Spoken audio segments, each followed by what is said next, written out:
Hello everyone, welcome on Mohari Devi Tapadia Girls College YouTube channel. In this class we will progress a poem and the poem name is Ode to the Autumn, which is written by John Keats. John Keats' lifespan is 1795 to 1821.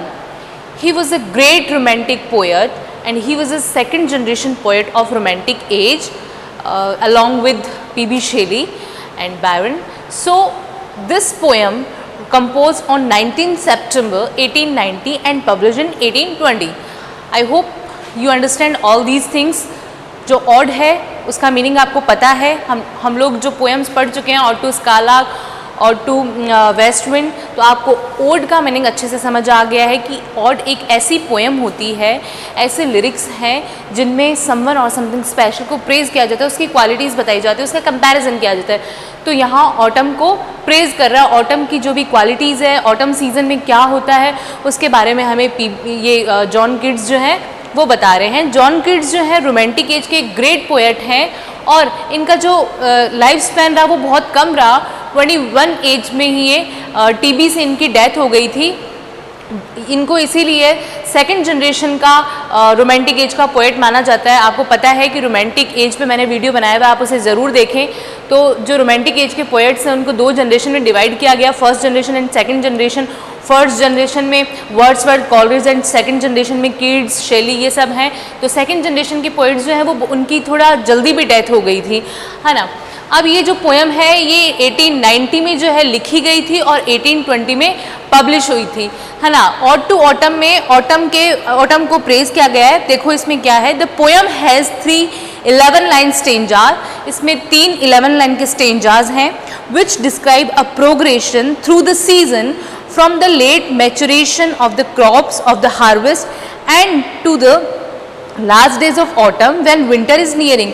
ये जो है autumn के last days के बारे में बता रहा है, जब विंटर जस्ट आने वाला है और ऑटम के लास्ट डेज में क्या एटमॉस्फेयर रहता है नेचर का, नेचर में क्या क्या होता है, कौन से पेड़ पौधे फूल खिलते हैं, उस पर क्या इम्पैक्ट पड़ता है सीज़न का. ये सारी बातें हमें इस पोएम में देखने को मिलेगी कि क्या इम्पैक्ट हो रहा है ऑटम का जो हार्वेस्ट उन पे, है ना. The imagery is richly achieved through the personification of autumn. Autumn का पर्सोनिफिकेशन किया गया. ऑब्वियसली जब कोई भी पोएट किसी को प्रेज करता है तो वो ज़्यादातर पर्सोनिफिकेशन का यूज़ होता है वहाँ. तो यहाँ भी ऑटम का मानवीयकरण किया गया है.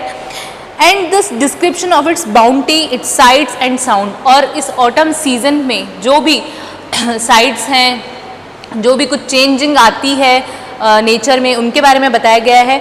It has parallels in the work of English landscape artist with Keats himself describe the fields of stubble that he saw on his walk as conveying the warmth of some pictures.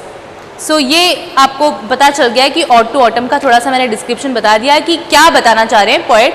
अब हम इसके जो एक stanza है वो पढ़ लेते हैं. क्या है स्टेंजा में ऑड टू ऑटम में. Seasons of mists and mellow fruitfulness. आप अपने टेक्स्ट में देखें, ऑड टू ऑटम का टेक्स्ट निकालें, उसमें देखें. हम उसकी कुछ लाइंस आज कवर करते हैं इस वीडियो में. आपको मैंने बता दिया कि ऑड टू ऑटम जो पोएम है वो कीट्स ने लिखी है, 1890 में लिखी, 1820 में पब्लिश हुई. और इस पोएम में ये ऑटम की जो भी क्वालिटीज़ है, इस ऑटम सीजन में क्या क्या चेंजेस आते हैं नेचर में, उनके बारे में बता रहा है हमें कि क्या जो है. और इनडायरेक्टली ऑब्वियस हर पोएम लिखने के पीछे कोई ना कोई मॉरल तो ज़रूर निकलता है. तो इसमें भी ऑब्वियसली कुछ मॉरल है. और वैसे आपको पता ही है कि ये एक नेचर पोएट हैं कीट्स. तो नेचर पोएट जो है वो नेचर लवर्स हैं सारे. तो उन्होंने नेचर को टारगेट करके पोएम्स लिखी है. तो ऑटम भी एक नेचर का पार्ट है. पेड़ पौधे फूल ये सब नेचर के पार्ट हैं. तो इनको प्रेज करना ये सब नेचर पोएट का ही काम हो सकता है. तो हम इसका टेक्स्ट पढ़ते हैं. आप टेक्स्ट में देखें. Seasons of mists and mellow fruitfulness. ये जो ऑटम का सीज़न है, और मैंने आपको बता दिया कि ऑटम के लास्ट डेज की ये बात कर रहा है जब विंटर इज़ कमिंग, विंटर आने वाला हो. सीजन्स ऑफ मिड्स, ये फॉग का सीज़न है. मिड्स यानी फॉग, है ना. फॉग आप सब जानते हैं कोहरे को बोलते हैं. Season of mists and mellow fruitfulness. और फ्रूटफुलनेस का सीज़न है जहाँ हमें सब कुछ बहुत ज़्यादा खिला खिला और फ्रेश नज़र आएगा, फॉग नज़र आएगा. Close bosom friend of the maturing sun. और इस टाइम में सन जो है वो पूरा मेच्योर नज़र आएगा। Maturing sun in the sense complete जो सन है वो हमें नज़र आएगा। ऐसा नहीं है कि आधा सन है या जैसा भी पूरा कंप्लीट हमें मेच्योरिंग सन नज़र आएगा। तो अभी क्या लाइन, जो स्टार्टिंग की 2 लाइन है उनमें क्या बताया गया है, ये जो सीज़न है ये मिड्स का सीज़न है, फॉग का सीज़न है और फ्रूटफुलनेस का सीज़न है। और यहाँ जो सन है वो कंप्लीट है, पूरा मेच्योर जो है वो सन है, ठीक है। Season of mists and mellow fruitfulness, close bosom friend of the maturing sun. और क्लोज बूजम फ्रेंड बताया है किसको, ऑटम को बताया है। किसका फ्रेंड बताया, मेच्योरिंग सन का। इन द सेंस कि यहाँ ऑटम और सन की फ्रेंडशिप बताई हुई है इन 2 लाइन्स में। Season of mists and mellow fruitfulness, close bosom friend of maturing sun. Maturing sun का फ्रेंड है कौन सा सीजन, जो ये मिड्स और मेलो फ्रूटफुलनेस वाला सीजन है। और ये कौन सा सीजन है, ऑटम का सीजन। नेक्स्ट क्या बात कर रहे हैं, conspiring with him how to load and bless with fruit the vines that round the thatch eaves. अब कंस्पायरिंग हिम, अब देखो ऊपर की 2 लाइन में हमने देख लिया कि फ्रेंडशिप दिखाई है किसकी, सन और ऑटम की। तो इन दोनों की फ्रेंडशिप हो गई। अब ये दोनों फ्रेंडशिप इनकी हो गई तो ये दोनों फ्रेंड मिलके क्या काम करेंगे वो बताया हुआ आगे। कंस्पायरिंग विद हिम, तो ये मेच्योरिंग सन के साथ मिलके ऑटम क्या करती है, कंस्पायरिंग विद हिम, इसके साथ मिलके, हिम यहाँ किसे बोला गया है, सन को। Conspiring with him how to load and bless with fruit the vines that round the thatch eaves run. कि अब जो है दोनों की फ्रेंडशिप है सन की और ऑटम की। अब नेक्स्ट क्या बताया गया, कंस्पायरिंग हिम, और उसके साथ ऑटम जो है सन के साथ मिलके अब क्या करेगी, जो भी पेड़ पौधे हैं उनको क्या करेगी, ग्रो करेगी उनका, है ना, उनमें जो है उनको जूस से भर देगी, एकदम उन्हें पका देगी, एकदम पकने वाला जो फ्रूट होता है वैसा फ्रूट उसे बना देगी, कोई भी फ्रूट हो उसे। और देखो बिना सन के जो है कोई भी पेड़ पौधा फली फूल नहीं होता है, नहीं खिलता है। तो उसमें सन का भी बहुत बड़ा हाथ होता है, कोई भी पेड़ पौधा अगर पूरे तरह से पकता है। तो यहाँ पे यही बताया गया है कि अब ऑटम और सन की दोनों की फ्रेंडशिप हो गई है और ये दोनों मिलके जो है सारे पेड़ पौधे हैं उनको अच्छे से खिला देंगे और उनमें जो है जूस भर देंगे, उनको अच्छे से राइपन कर देंगे, उनको पका देंगे। Conspiring with him how to load and bless with fruit, ये दोनों साथ मिलके ये बताएंगे how to load and bless with fruit, कि कोई भी फ्रूट को कैसे एकदम लोड करना है। The vines that round the thatch eave run to bend with apples the most cottage trees. और जो वाइन्स है, वाइन्स मतलब अंगूर की जो बेल है, that round the thatch eaves, thatch eaves का मतलब होता है, आप बोल सकते हैं कि जो बेल होती है वो लंबी लंबी दीवारों पे चली हुई होती है, तो वैसा ही कोई दीवार टाइप टेचेस ईव्स रन, जो बेल runs in the sense run कर रही है किस पे, कोई भी दीवार पे, किसी भी वॉल पे या किसी छज्जे पे, जो बेल है वो रन कर रही है। बेल किसकी, वाइन की, वाइन इन द सेंस जो अंगूर है उसकी जो बेलें हैं जो कि रन कर रही है किसी वॉल पे, उनको भी ये दोनों फ्रेंड मिलके पका देंगे, ठीक है, उनको एकदम पूरी तरह से ग्रो कर देंगे। Conspiring with him how to load and bless with fruit the vines, जो वाइन्स हैं उनको फ्रूट से भर देंगे। कहने का मतलब ये है कि जो अंगूर हैं उनको पूरी तरह से पका देंगे ये दोनों मिलके। That round the thatch eave run, जो कि जिसकी बेल जो है टेचेस ईव पे रन कर रही है, चल रही है। और क्या करेंगे, to bend with apples the most cottage trees, और बेंड विद एप्पल्स, और जो मोस्ट कॉटेज ट्रीज है, मोस्ट जो ट्रीज होते हैं जिन पे काई लगी हुई होती है, बड़े बड़े जो ट्रीज मिलेंगे आपको उन पे काई लगी हुई मिलेगी, उनको बेंड कर देंगे, किससे, एप्पल से। तो कहने का मतलब है कि ये जो एप्पल के पेड़ हैं उनको भी एकदम उन पे अपना फोकस डालेंगे, कौन, ऑटम और सन दोनों मिलके। उससे क्या होगा, जो एप्पल्स है वो एकदम पूरी तरह से पक जाएगी, और वो जब पक जाएगी तो आपको भी पता है कि किसी चीज़ पे भार हो जाता है तो वो चीज़ जो है वो ग्रेविटी के अकॉर्डिंग झुक जाती है ना। तो एकदम एप्पल्स भारी भारी, एकदम फ्रूट, एकदम जूसी एप्पल जब हो जाएगी किसी पेड़ पे, तो वो पेड़ क्या है, झुक जाएगा और उसकी जो एप्पल्स है वो नीचे की ओर पूरी तरह से झुक जाएगी। टू बेंड, उन्हें झुका देंगे विद एप्पल्स, एप्पल्स से द मोस्ट कॉटेज ट्रीज, किनको, मोस्ट कॉटेज ट्रीज को, जो ट्रीज हैं वो चाहे एप्पल के ट्रीज हैं, मोस्ट कॉटेज मतलब जो जिन पेड़ों पे काई लगी हुई है, बड़े बड़े पेड़ों को एप्पल से झुका देंगे। एप्पल से झुकाने का मतलब क्या है, मतलब एप्पल जो है उनको एकदम पूरी तरह से राइपन कर देंगे, एकदम उन्हें जूसी बना देंगे। और अगर किसी एप्पल को जूसी बना दिया, एकदम कंप्लीट जूसी बना दिया, तो वो हैवी हो जाएगी, और हैवी होने की वजह से जो पेड़ है वो झुक जाएगा विद एप्पल्स, एप्पल्स के साथ में। तो यहाँ वो अपनी को इमेजरी दिखाई गई है, to bend with apples the most cottage trees and fill all fruit with ripeness to the core, and fill और भर देंगे ऑल फ्रूट, सारे फ्रूट को विद राइपन्स एकदम पका गए, टू द कोर, कोर यानी एकदम किनारे तक, एकदम डीपली उनको, मतलब उसका कोई भी भाग ऐसा नहीं रहेगा फ्रूट का जो वो पका नहीं हो या वो जूसी नहीं बना हो, उनको कंप्लीटली हम राइपन कर देंगे। कौन, ऑटम और सन दोनों मिलके।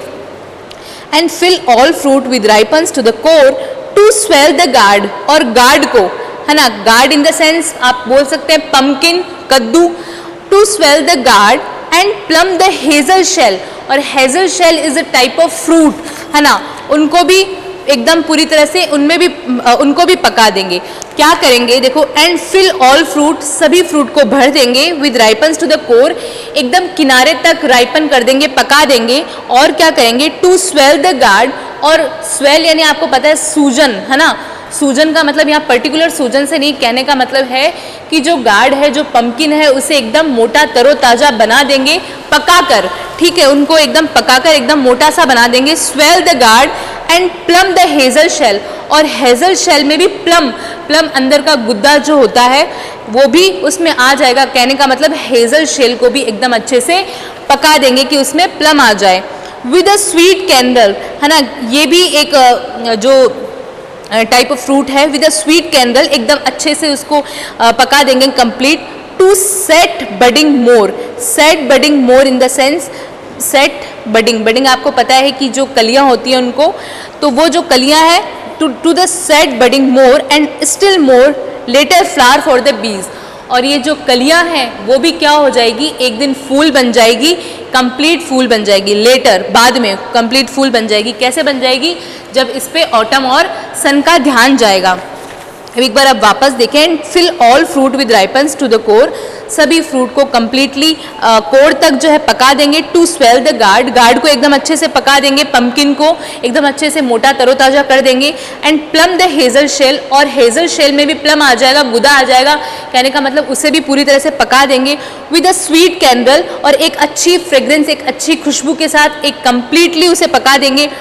एंड क्या करेंगे, टू सेट बडिंग मोर, और जो भी बडिंग यानी जो भी कलियां हैं, more and still more later flower for the bees, उनको आगे लेटर मतलब फूल बना देंगे, बाद में फूल बना देंगे फॉर द बीज, बीज मतलब मधुमक्खियों के लिए, ताकि वो क्या कर सके। आप सबको पता है कि जो बीज होती है, जो मधुमक्खियाँ होती है, वो फ्लावर को सक करती है, और फ्लावर को सक करके अपना हनी प्रिपेयर करती है, अपना शहद बनाती है।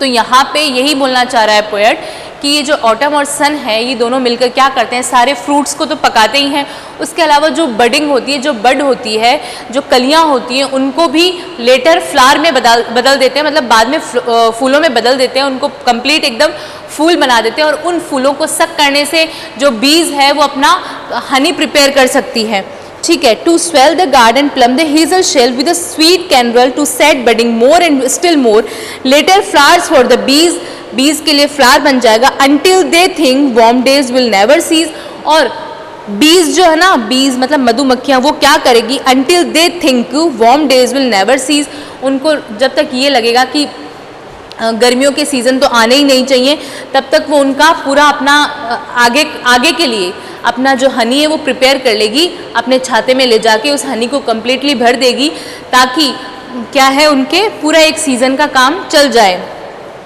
Until they think warm days will never cease, है ना। For summers has overbrimmed their creamy cells, creamy cells का मतलब है छाता, उनका जो चिपचिपा जो सेल्स है, जो छाते, आपको सबको पता है छाता कैसा होता है, उसमें सेल्स बने हुए होते हैं, है ना, ऐसे आपको होल्स जैसे दिखेंगे, छोटे छोटे होल्स बने हुए होते हैं, तो ये क्लीमी सेल्स उसी छाते को बोला गया है। तो ये बोला गया कि बीज क्या करती है, अनटिल दे थिंक, वो सोचती है, warm days will never cease, कि जो गर्म दिन है वो कभी नहीं आए, फॉर समर हैज़, वो समर के लिए क्या करती है, over brimmed their clammy cells, अपने छाते को ओवर ब्रिम्ड का मतलब है पूरी तरह से ऊपर तक, ऊपर की सतह तक भर लेती है। तो कंप्लीट वो फ्लावर को सक करके ऑटम सीजन में अपने समर डेज के लिए अपना हनी इकट्ठा करके रख लेती है। ठीक है, तो यहाँ बहुत ब्यूटीफुल इमेजरी बताई गई है। यहाँ क्या बताया गया है कि जो मधुमक्खियाँ हैं वो कितना अच्छे से काम करी। तो जो नेचर की चीज़ें हैं, नेचर से रिलेटेड, ऑब्वियसली बीज also a part of nature, है ना, नेचर का पार्ट है बीज भी। तो जो बीज है वो कितना अच्छा काम कर रही है, अपना जो हनी है उसको फ्लावर से हनी को सक कर रही है, और इसमें है जो अपने जो क्लीमी सेल्स है, जो छाता है, उसमें क्या करके रख रही है, उस हनी को नेक्स्ट सीजन के लिए अपना इकट्ठा करके रख रही है। तो काम तो हो रहे हैं, और कितना ब्यूटीफुली डिफाइन किया जो हमारे किड्स हैं उन्होंने। सो आई होप आपको ये स्टेंजा समझ आ गया होगा। स्टेंजा में क्या था, स्टेंजा में फ्रेंडशिप दिखाई गई है सन की और ऑटम की, और ये दोनों फ्रेंड मिलके क्या करते हैं, ये दोनों फ्रेंड मिलके जो अंगूर की बेल है उसको पका देते हैं। ये दोनों फ्रेंड मिलके जो एप्पल्स हैं उनको एकदम कोड़ तक, एकदम किनारे तक राइपन कर देते हैं ताकि वो झुक जाते हैं उसके पेड़। और क्या करते हैं, जो हैज़ल शेल है उनको अंदर जब तक उनमें गुदा नहीं आ जाए तब तक पका देते हैं, और जो गार्ड है उसको स्वेल कर देते हैं, उसको पकाकर मोटा ताज़ा कर देते हैं। तो कहने का मतलब ये दोनों मिलके सारे फ्रूट्स को राइपन कर रहे हैं, उनको अच्छे से पका रहे हैं, और जो बीज है, जो अभी बड है, जो कलियां हैं वो बाद में फ्लावर बनेगी, तो वो बीज उन फ्लावर को सक करके अपने नेक्स्ट सीजन के लिए भी अपना खाना, अपना हनी प्रिपेयर कर रही हैं और प्रिपेयर करके रख रही हैं। तो आई थिंक आपको ये समझ में आया होगा फर्स्ट स्टेंजा। तो नेक्स्ट वीडियो में हम इसके नेक्स्ट स्टेंजा को पढ़ेंगे। Thank you so much.